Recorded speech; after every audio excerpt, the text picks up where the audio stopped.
जय श्री ओम नमः सिद्धेभ्यः। जय श्री महावीराय नमः। जय श्री परम्पराचार्य गुरुवे नमः। जय श्री उमा स्वामी गुरुवे नमः। जय श्री शांति सागर गुरुवे नमः। जय श्री विद्यानंद गुरुवे नमः। मोक्षमार्गस्य नेतारं वेत्तारं कर्मभूभृतां ज्ञातारं विश्वतत्त्वानां वन्दे तद्गुणलब्धये। मङ्गलं भगवान् वीरो मङ्गलं गौतमो गणी मङ्गलं कुन्दकुन्दार्यो जैनधर्मोऽस्तु मङ्गलम्। तत्वार्षूत परम मांगलिक ग्रंथ है। आचार्य कुंद के पट्ट शिष्य आचार्य उमा स्वामी द्वारा विक्रम की प्रथम शताब्दी में इसे लिखा गया।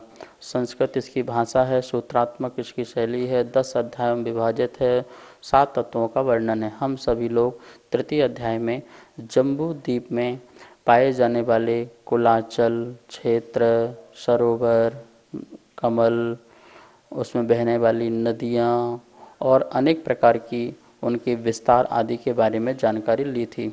24 नंबर के सूत्र में देखा था कि भारत क्षेत्र का विस्तार कितना है, तो 526 6/19 इस प्रकार से यह निकल के आया था।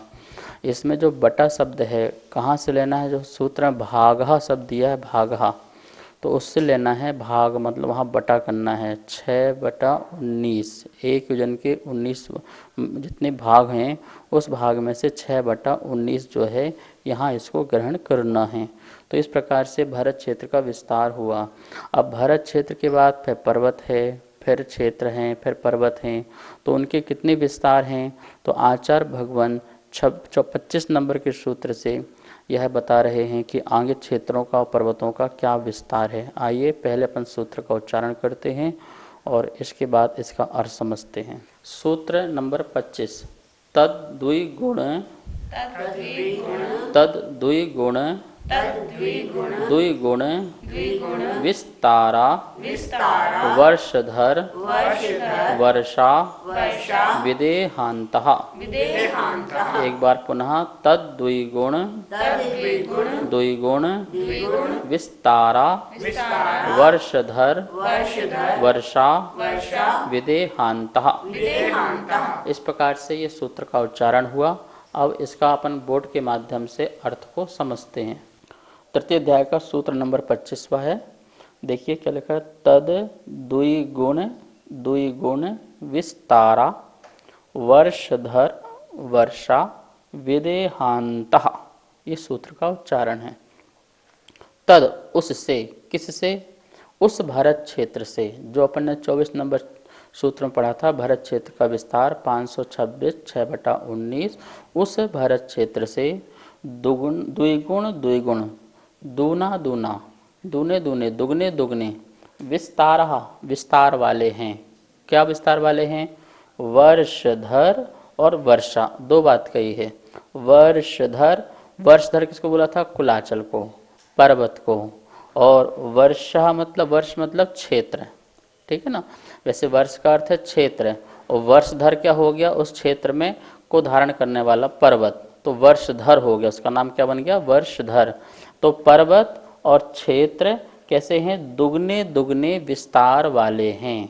देखिए उस भारत क्षेत्र से जो पर्वत, क्रम से लगाइए, वर्षधर और वर्षा। वर्षधर मतलब पर्वत और क्षेत्र मतलब पर्वत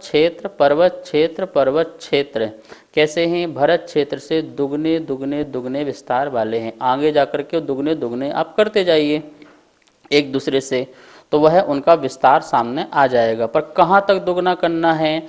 तो इन्होंने यहाँ पे बता दिया विदेह अंतः मतलब विदेह क्षेत्र पर्यंत तक आपको करना है। अंत विदेह तक लेना है। विदेह क्षेत्र के बाद आगे दुगना नहीं करना है। क्यों?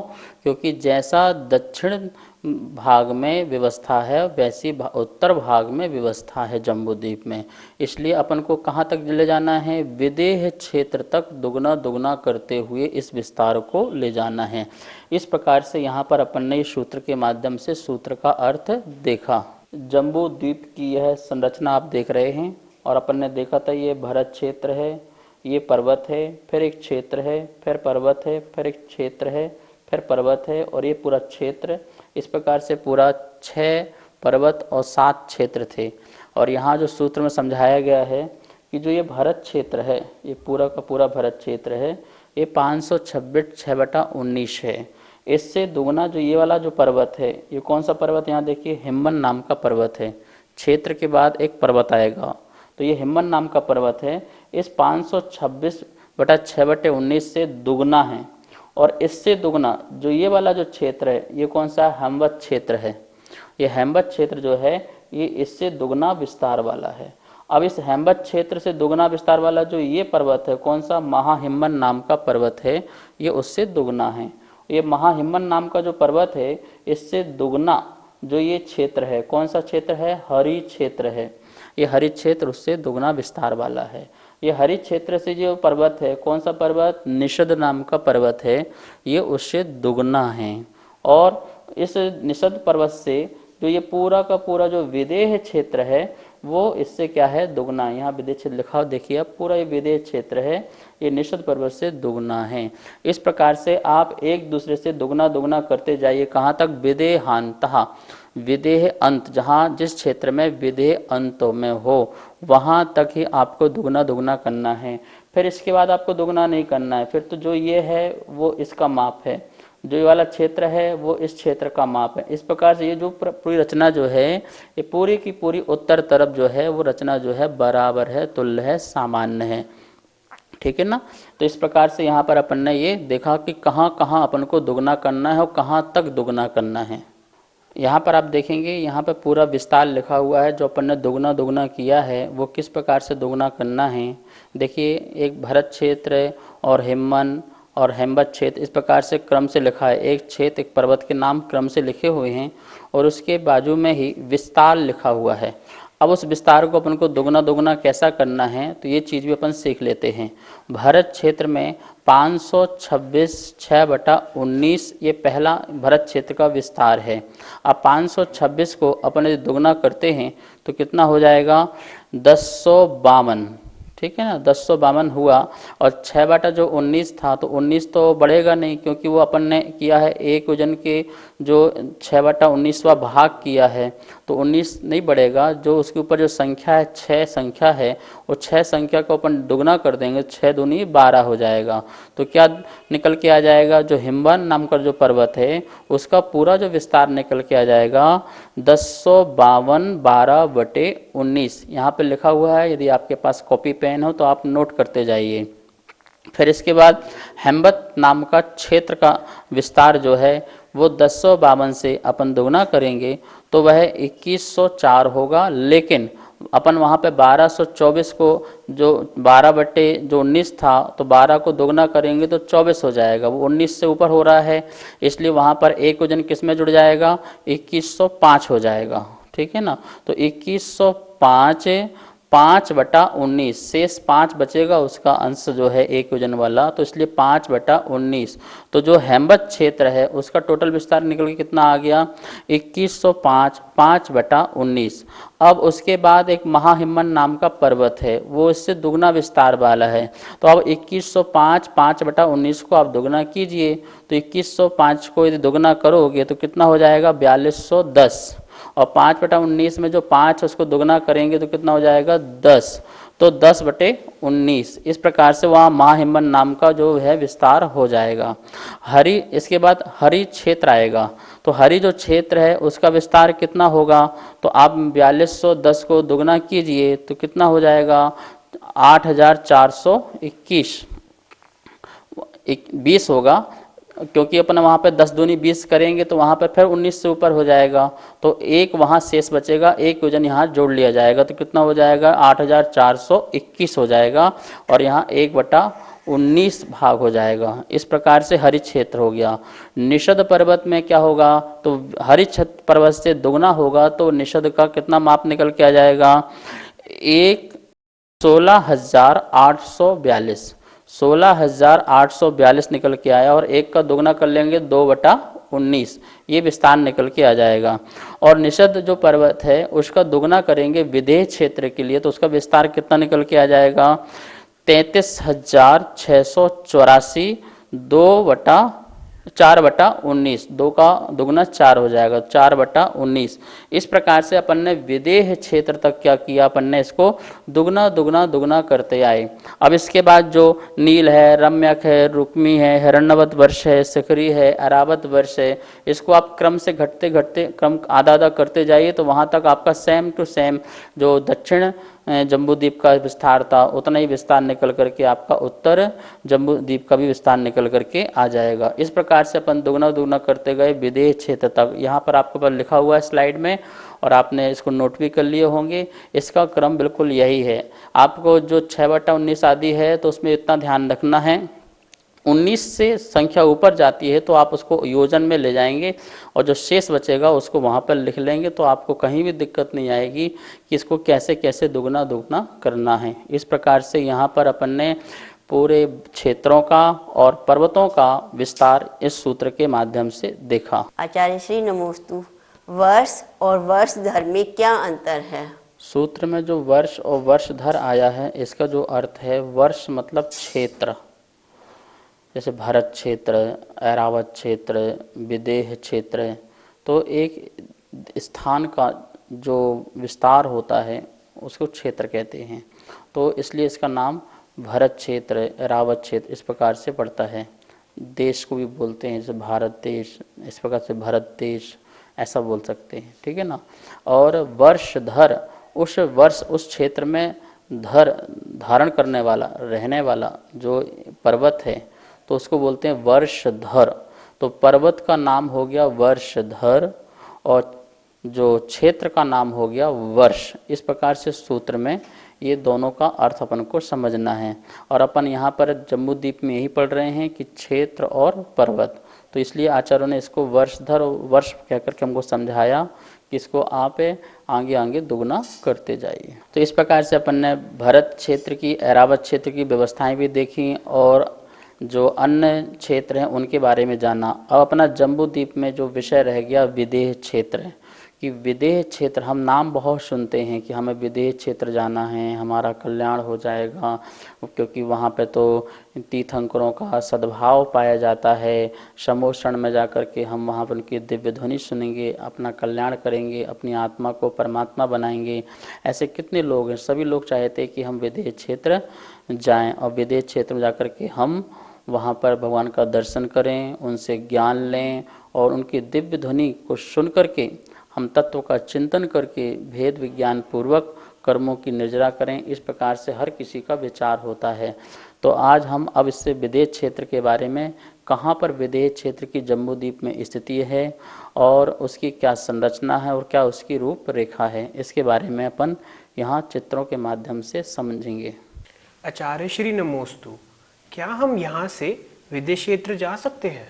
इस पंचम काल में भूमि गोचरी जो मनुष्य हैं वो विदेह क्षेत्र नहीं जा सकते हैं, क्योंकि उनके पास विद्याएं भी नहीं हैं और ना ही ऐसा कोई देव का सहयोग है कि देव वहाँ पर उनको वहाँ ले जाएं और वहाँ पर उनका दर्शन आदि करा सकें। किंवदंती है कि आचार्य कुंद को देव जो हैं वहाँ पर उनको दर्शन कराने ले गए, ऐसा शिलालेखों में अनेक स्थान पर मिलता है।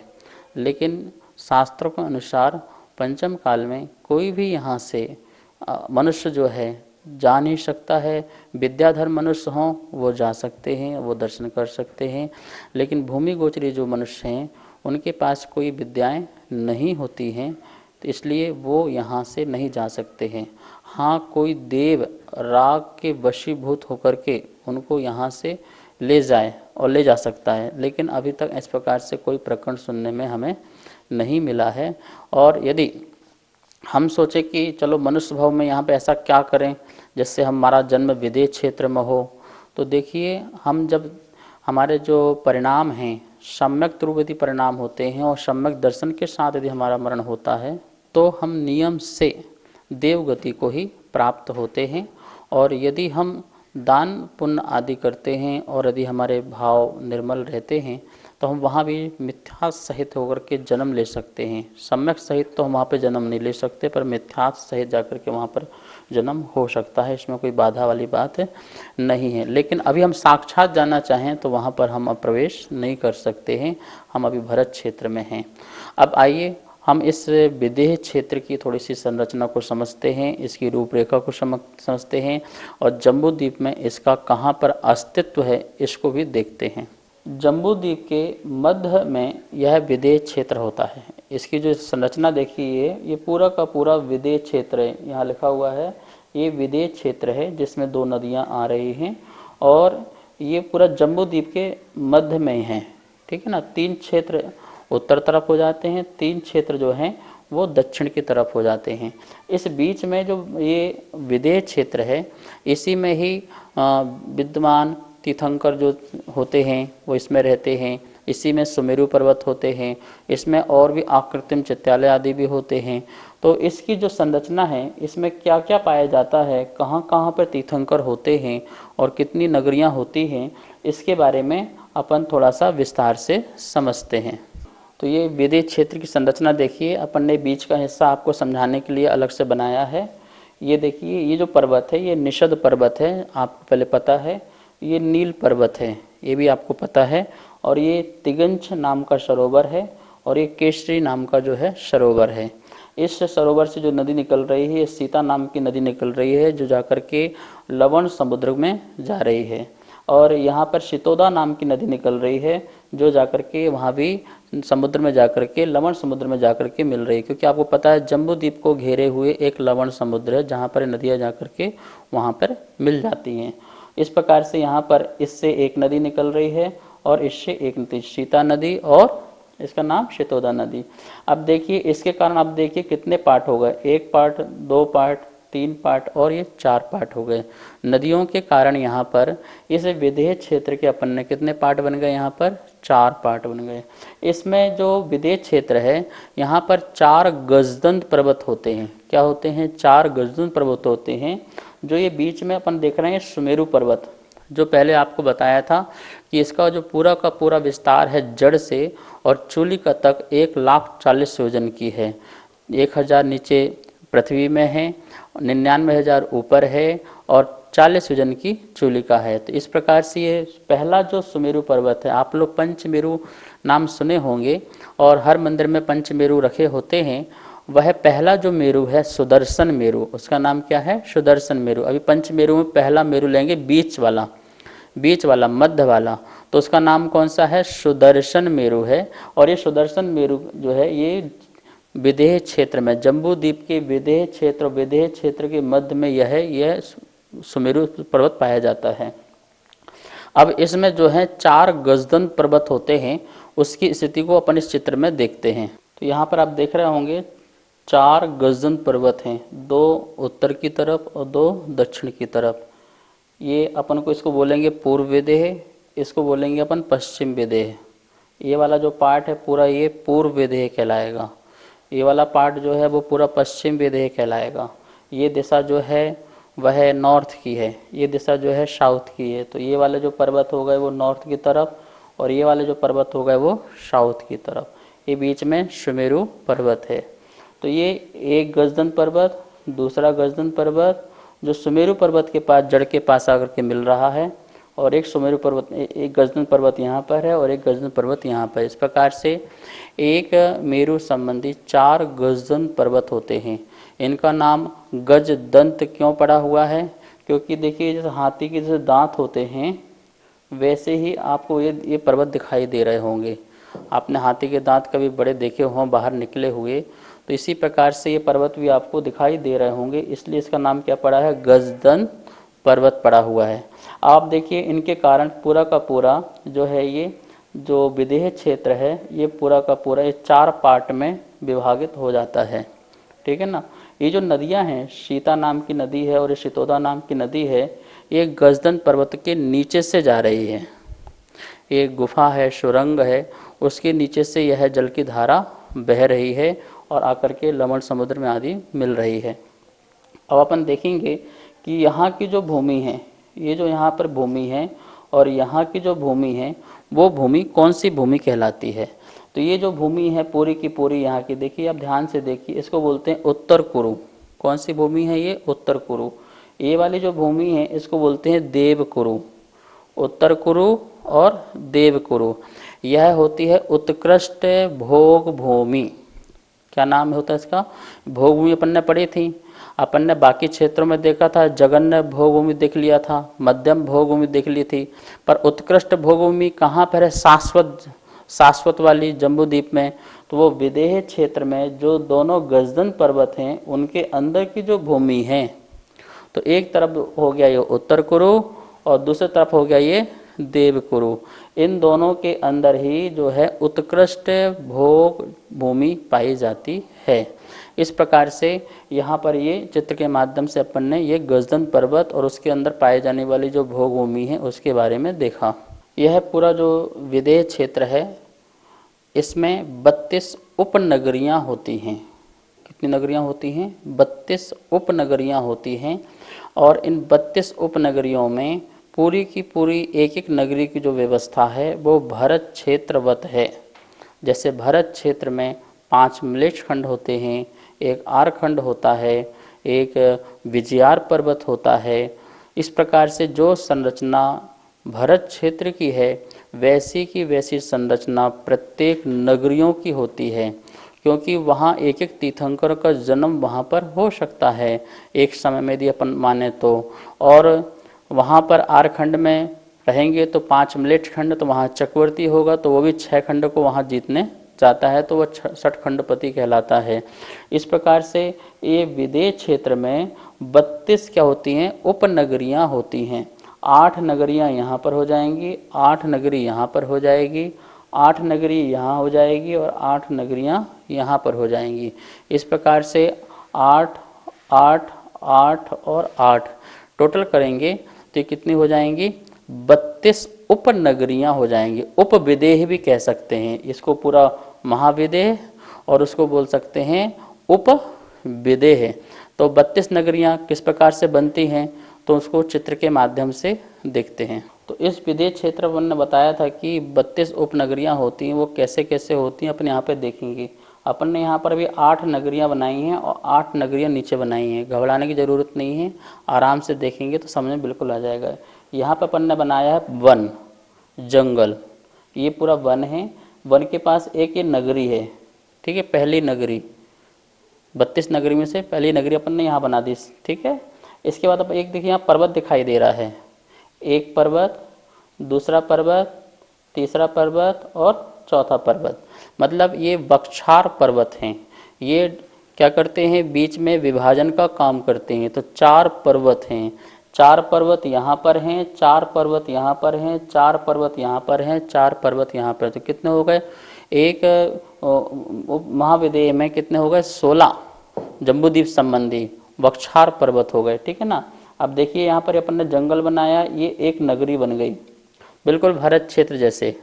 फिर ये वक्षार पर्वत है, क्या नाम है इसका? वक्षार पर्वत है। फिर ये दूसरी नगरी बन गई। फिर इसके बाद यहाँ पर नदी आई। नदी कितनी है? एक नदी, 2 नदी और तीसरी नदी। इसमें 4 पर्वत और 3 नदी। नदी का नाम है विभंगा नदी। क्या नाम है? विभंगा नाम की नदी होती है जो यहाँ पर पाई जाती है। तो एक नगरी, पर्वत, फिर नगरी, फिर एक क्या है? नदी है। फिर नगरी है तीसरे नंबर की, फिर वक्षार पर्वत है, फिर यहाँ पर नगरी है, फिर इसके बाद नदी आ गई जो ऊपर से नीचे तक यहाँ पर आ रही है। ऊपर से आ रही है पर्वत से और यहाँ पर नदी में आकर के मिल रही है। इसी प्रकार से फिर ये पर्वत आ गया, फिर नदी आ गई। इस प्रकार से यहाँ पर क्या होगा? 4 वक्षार पर्वत और 3 विभंग नदी के मध्य में यहाँ पर कितनी नगरियाँ हो गई? 8 नगरियाँ हैं। इसी प्रकार ये रचना सेम टू सेम यहाँ बना लेंगे तो यहाँ 8 यहाँ हो जाएंगी, 8 यहाँ पर हो जाएंगी और 8 यहाँ पर हो जाएंगी। मतलब कि पश्चिम की तरफ जो है 16 नगरियाँ हो जाएंगी और पूरब की तरह कितनी हो जाएंगी?